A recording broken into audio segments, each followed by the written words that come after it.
We're here at the Dryland Log Sort of Squamish Forestry, one of the major sponsors of the Logger Sports competition at the Squamish Days Logger Sports Festival.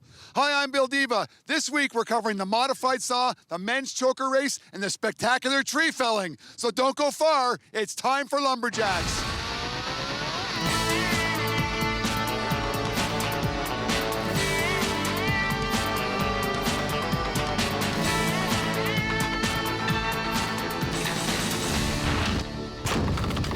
Lumberjacks is sponsored by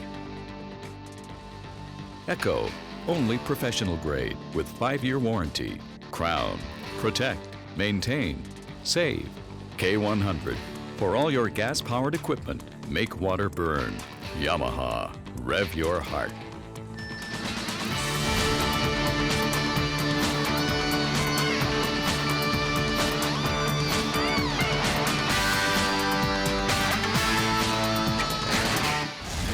Once again, back with veteran competitor Carl Bischoff. Carl's been on these grounds many years competing here at Squamish, and this week we're covering the modified chainsaw. First of all, explain to me what are the differences here in the modified chainsaw, and who do you like in that race? Well, the modified chainsaws refers to saws that have been souped up. They literally take them all apart, max them out on horsepower. They run the big tune pipes. They run modified fuels.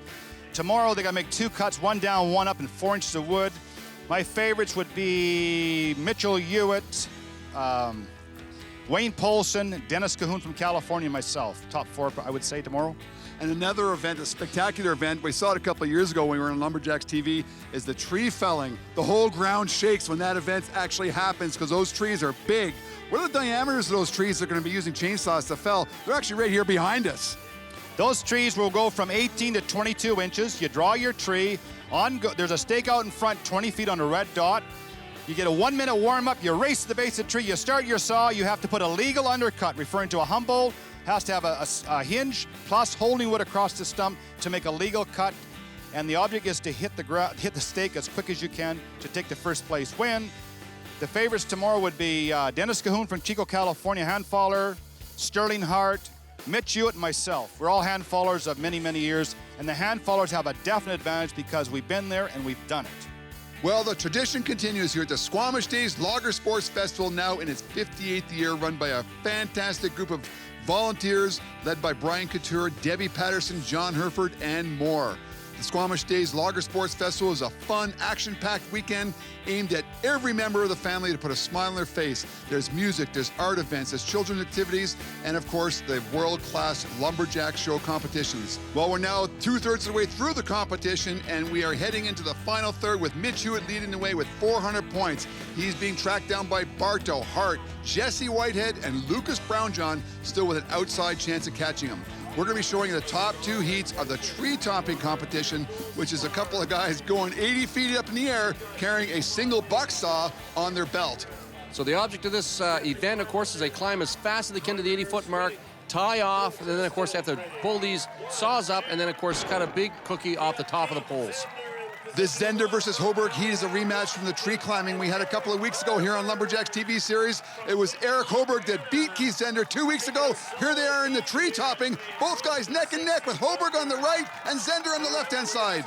And Hoberg seems to be gaining some ground here. He's going to be the first one up, and then, of course, he has to rope off, get his spurs set, and then start sawing. Now, you see these single bucks that are specially designed for tree topping. They have all kinds of different kinds of handles. I say clear advantage to Keith Zender on the left-hand side for that big, wide handle where he can get 2 hands on it. Eric Hoberg is into the wood first. He's the first one into the wood. Actually, Xander really falling behind here right now, but look at the shape of his handle. He's going to be able to put his entire body into this thing at the top.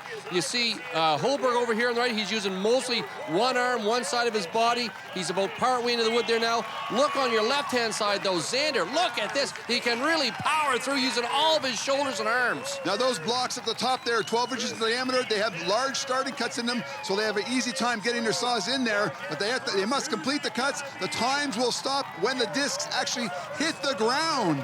Look, you can see Hoberg slowing down here now. Xander, now that he's getting tired, able to put all of his body into it, he may actually come from behind and win this thing. They're 80 feet in the air and the wind is going, and those guys are working hard to get those discs off. It's going to be close here. They're just over 125 at this point, and Keith Zender's going to win this heat as his disc falls and hits the ground in just over 1 minute and 27 seconds. That was a great tree topping race with Eric Hoberg, but you really won it in the top there. Just tell me about sawing that disc up the top. That was a good saw for me. It was one of my best runs I've had, so I was pretty happy with it. I mean, you get up there, you lock yourself in. Eric had a pretty good lead on you. Were you aware of that by listening to the announcer, or you know, his saw wasn't doing the work, or he really struggled? I knew he was ahead of me listening, yeah, and usually Eric's quite a bit faster than me, so I figured I was pretty much out of it. But here we go with heat number 2 in the tree topping event. 127.31 set by Eric Kiesender in the last heat. And this heat's going to be a great heat. We got Brian Bartow taking on Lucas Brownjohn. And Lucas Brownjohn, of course, climbing all summer long at Grouse Mountain here. Brian Bartow, though, he really has his hands full with Brian because Brian is a track and field coach and he trains for this. And he is fast. He's got a great up. Lucas Brownjohn falling behind already. Brian Bartow putting a great gap between the two of them right now. And notably absent here is Sterling Hart, arch rival of Brian Bartow in this heat, but he's taking on Lucas Brownjohn, who's no slouch in this. Brian Bartow at the top of the pole, now roping himself in. He's way ahead of Lucas right now, who's just getting to the top of the pole now. And again, it all comes down to the sawing. We saw in the last heat how Xander had a lot faster saw. Not sure if Lucas has that same type of advantage, but Brian Bartow already sawing. He's in great shape here, and of course, he's almost halfway through this log. Now, he's got a saw designed for him. Also, see how high he is above the cut there. He's at a perfect height for driving that disc off, and once again, the time doesn't stop until the disc actually hits the ground. Brian Bartow getting a great lead here on Lucas Brownjohn, although Lucas is now sawing into his wood as well. But it looks like Brian is ready to take it off. His cookie's headed to the ground just over 58 seconds. He's going to win the tree topping. What a spectacular performance by Brian Bartow, beating the field by almost 30 seconds over Keith Zender. But a lot is done in the climb here. He's a spectacular climber. He gets up there, he's able to relax. And one of the keys, Rod, I think, is where he positions himself in relation to the cut he has to make. That's right. He's up there. You can see right now, really high. He's actually pushing down into the cut, so he's getting all kinds of great leverage, not actually sawing up higher where he's out of his power zone. And Lucas Brownjohn on the right-hand side, probably better off. He was up about 6 inches. Nonetheless, Brian Bartow dominates the field with a 58.48 in the tree-topping event.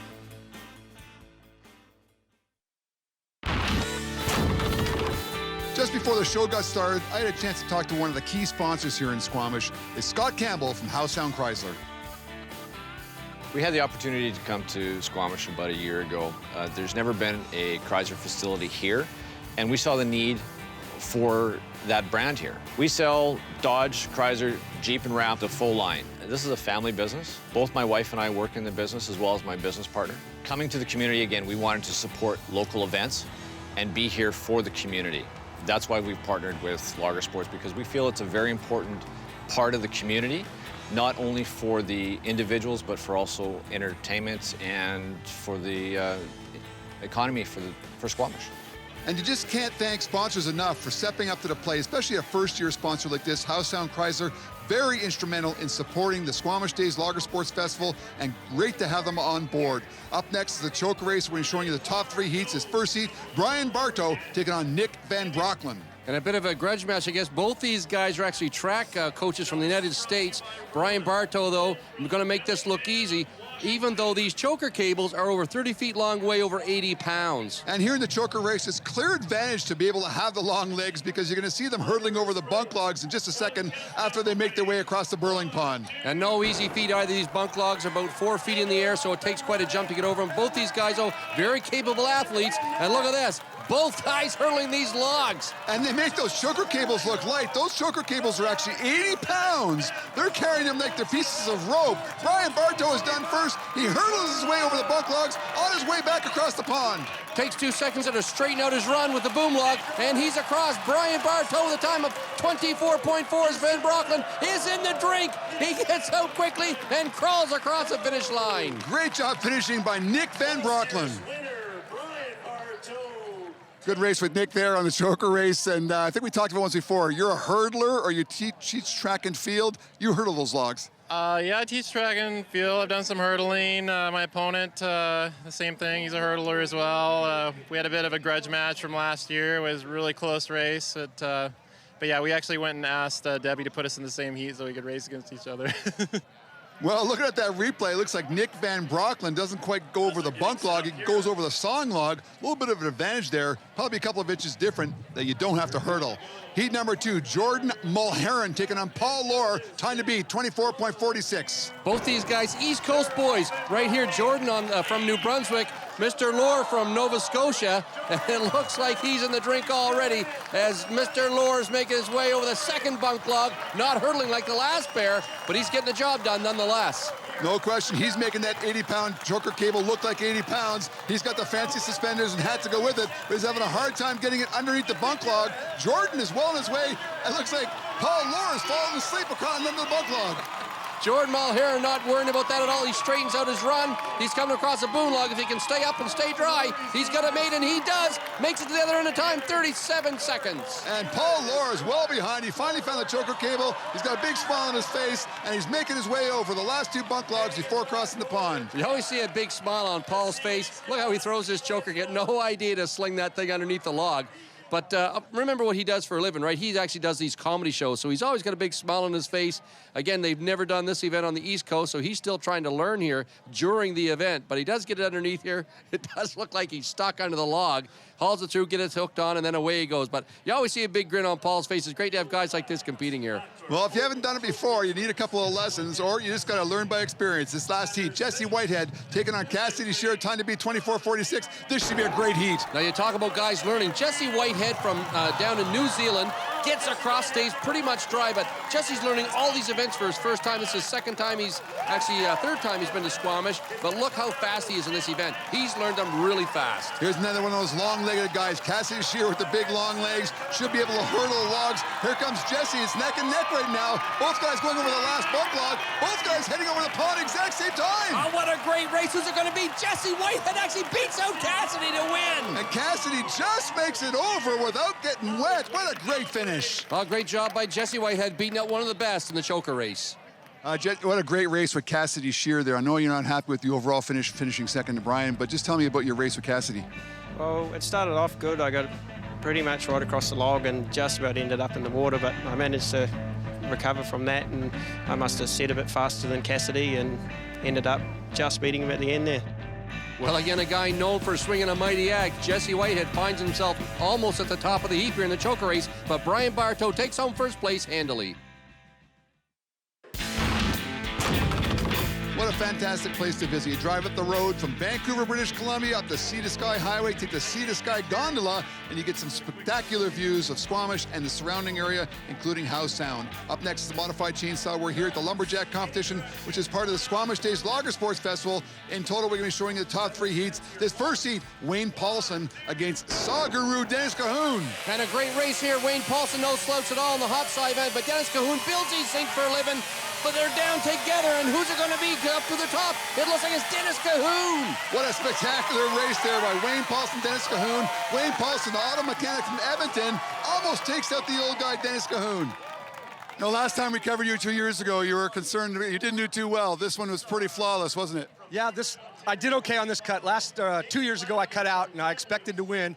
I did win last year, and I made a pretty good cut today. We'll see if it holds up, though. Is it true it's thin to win? Yes. That's funny. We say that quite a lot, thin to win. And for whatever reason, when you're in the sawing events, the thinner the cookie, the easier it cuts, whether it's a buck saw, a crosscut, or a chainsaw. And of course, the other thing is when you're only given so much wood, the thinner it is, the more room you have. You may think it's easy, but 2 cuts within 4 inches with a chainsaw is not that easy. Never mind a modified saw with a maximum of 140 cc's. Here we got Dave Flanagan taking on Cecil Starr from Ontario, and looks like Cecil could use another branded saw. Well, Flanagan obviously has a big advantage here using a modified saw. It is stocked. It's got a tuning pipe on it, although he stalls it here in the middle of the log, and you can see he hasn't cut the far wood. He's going to have to go back and touch his saw to get it timed. And Cecil is still struggling as he just started his second cut. No question that his bar is long enough. A couple of issues there. In your upcut, you didn't quite get it in as quick as you wanted to, but just tell me about your upcut in general and the fact that, is your bar not long enough? Bar wasn't long enough. Yeah, I think I'm going to go back to the store and buy another one. So you had a bit of a struggle finishing things off, a little bit too aggressive? Yes. Yeah, not enough practice. Well, no question, when you got a 22-inch round piece of fur, you got to make sure you have a long enough bar. Cecil Starr did have a long enough bar. Dave Flanagan, no question, a short bar, rather risky maneuver. This next heat, father-in-law versus son-in-law. Mitch Hewitt taking on Carl Bischoff. Both guys really good at the hot side end here. Both guys in the wood at the same time. Mitch Hewitt with a bit of an advantage right now. He's the first guy with a cookie on the ground, but Carl Bischoff Oh, and his chain throws off. And Mitch Hugh is going to win this heat handily with a time of 12.17. Great job by Mitch, but look at Carl. What happened here? His gas tank exploded by his chain hitting it. Never a good time for a chain to come off, but you were feeling pretty confident yesterday. Just tell me what happened. Well, the saw was quick to the wood, hit its revs right away. Alcohol sometimes will load up and they hesitate, went whoa. So I hugged the tree because the wood is big. But I came off the bottom and I must have just cuffed the bottom of the big log and it took the chain off. Came back, slapped my fuel tank, and the tank's all gone now, so race is over. I'm going home. Well, don't go home just yet, Carl. We still have the tree felling to go, and I know you're registered in that. Dennis Cahoon wins the modified chainsaw. He's a master saw builder from California. He takes it with a 10.09. And we're going to slow the pace down a little bit to a little bit of manual double bucking. A couple of teams here. We got the Moses, David Sr. and David Jr. taking on an east-west team here from Canada, Cecil Starr and Sterling Hart. Cecil made the big drive all the way from Ontario to make it to Squamish Days Lager Sports Festival, and he's teamed up with a great guy here, Sterling Hart. They should be good, a good team here on the double buck. Well, the father-son team of Moses Jr., Moses Sr., they've been sawing together for a lot of years, but they may not have it taken on the Canadians. Sterling Hart and Cecil Starr, they got a lot of sawing experience, and they got some youthful exuberance as well. Well, they're both in the prime of their careers right now, pulling well. They have a big hang-up here, though. That'll spur them on as they get into the small wood and try to pull this thing down and get it off. Looks like they're going to be right around 18.7 seconds. Good speed there by Moses Jr. and Sr., but their saw was just not dropping, and they couldn't catch Starr and Hart. A little bit of East Coast, West Coast teammanship there. Just tell me how it went and your struggles about 3/4 way down. Well, I'm not sure why, but somehow my hand slipped off, but once we kept it moving or got it going again, we seemed to go all right. Hand slipping off, is that a lack of training, or what do you attribute that to? Oh, no, for somebody like Cecil, it's just hard for him to harness all that raw horsepower that he has. We got through that top half of the log, and then we just brought the coals, so. Well, the East Coast boys are known for their prowess in the sawing division. Look at that. Cecil Starr finishing third, and also another East Coast boy, Joe Whalen, finishing first with Wayne Paulson.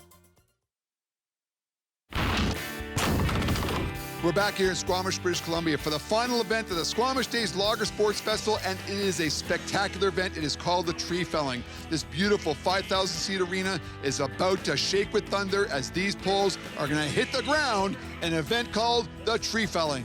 Tree felling done both East and West Coast, but on the West Coast it's far more spectacular because look at the size of these trees. 20 to 24 inches at the butt. What they have to do is, of course, run up to the trees, grab their saws. They have to make a traditional notch on the West Coast used to save the log, which is called a Humboldt notch. It's an upside-down conventional notch, and a lot of guys don't do it very well. So fellers usually have the advantage of making a Humboldt notch a lot faster than these guys that don't do it every day. Now we have a fantastic field of competitors, some Americans, some Canadians. We have veteran competitor Norm Gagne, veteran competitor Rob Weibel, young gun Sterling Hart, and also our own favorite Carl Bischoff. It's modified chainsaws. The race is about to get underway, and it's going to be spectacular. So these are modified saws. They have to fell the tree. It has to hit the pin. If you don't hit the pin, it's a DQ. So again, they have to do everything right. There's a few other things they judge on. You have to make a good notch. You have to leave your holding wood the whole way across the stump of the tree. So again, it's not over till it's over. Once again, if you're not accurate, speed means absolutely nothing. You may be the first to drop to the ground. Looks like Carl Bischoff's on the backside. Mitch Hewitt drops his tree first over there, but did he hit the pin? We're not sure. We're going to have to go to the judges there. The trees are going to start to fall. There's Carl Bischoff's going down. Norm Gagne's going down. Carl Bischoff, fist pump up there. He hits the stake. All the trees are starting to fall. It's amazing hearing these things thump when they hit the ground. Look at the excitement here. The crowd is going bananas, hearing the thump. Trees are falling left and right. We'll have to wait till the judges are done looking at this to see who it is in first place. I know for sure Carl Bischoff is pretty confident that he hit the ground. Walt Page, you can see with his hand signal, he thinks he hit the stake as well. A couple more trees still to fall. There goes James Hartley down the ground. What a spectacular event of these massive trees falling to the ground to end a fantastic celebration of lager sports. A few more than the other side still got to clear, but what a spectacular event for the crowd to see. That's why Squamish Lager Sports Festival, this is the granddaddy of all events in North America, and here's the reason why. So Carl, I mean, it's obviously a lot of strategy. It's not just horsepower. It's a lot between the brains as well. Tell me exactly what you do here.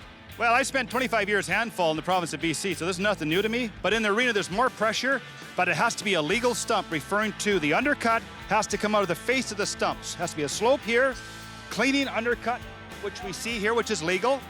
Then you go to the back above, so you have hinge wood.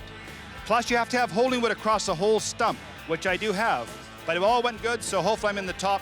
Hopefully I'm the winner. Thanks, Carl. Okay. What a great event, a great way to end the Squamish Days Lager Sports Festival. Carl Bischoff, just like he called it at the beginning of the show, he wins it with a 28.85. And the crown, pivotal point, again back on Carl Bischoff, the Godfather, as he takes a DQ in the modified chainsaw. That's no points at all, and it puts him out of the running for the overall. But when you got your gasoline spewing all over the place, don't expect to see your name on a leaderboard. Look at Mitch Hewitt, just edging out Brian Bartow by 15 points and finishing with a grand total of 500. And the K100 Lumberjacks of the day. On the women's side of things, Danielle Kotz with a total of 200 points takes home first. On the men's side, it's Mitch Hewitt from Scotch Creek, British Columbia. Pretty good day there for you, Mitch. You know, everybody kind of puts you as the favorite to win the springboard chop, but you're not necessarily the favorite in the rest of the stuff. Tell me about the butcher block and your strategy in that. Yeah, that went really well. I went with a couple of old guys this year. A bit of wisdom helped. Carl and Dave Flanagan. So we cut really well. We took a little chip and just bored into it, and we had a good log, and it worked out really well. And the obstacle pole, again, a lot of good competition there, but it's often down to a second or two who wins that. What gets you that second or two to win them? I don't really know, Bill, but I think there was 4 of us within a second, so it was a good close race, and I was just lucky enough to have the wind in my favor and get me over the line. It's always great coming out to the beautiful province of British Columbia, and specifically the Squamish Days Lager Sports Festival. Come back again next week when it'll be time for Lumberjacks.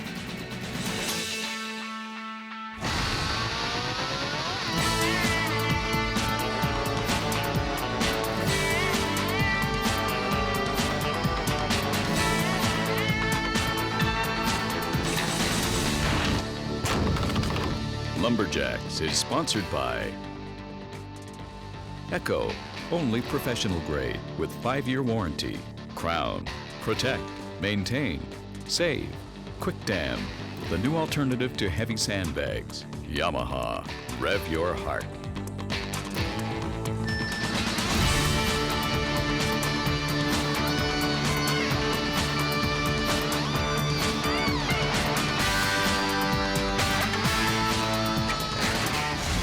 We're here at Squamish running the 140cc hot saw class.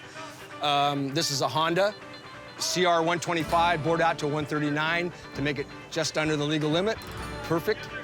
Some people run chainsaws here, but you also can run any kind of two-stroke motor that you want, and which makes it very interesting. Their rules are any kind of motor under 140cc or less, any kind of fuel, and so that makes it a very interesting combination of chainsaws, go-karters, motorcycle guys, whatever.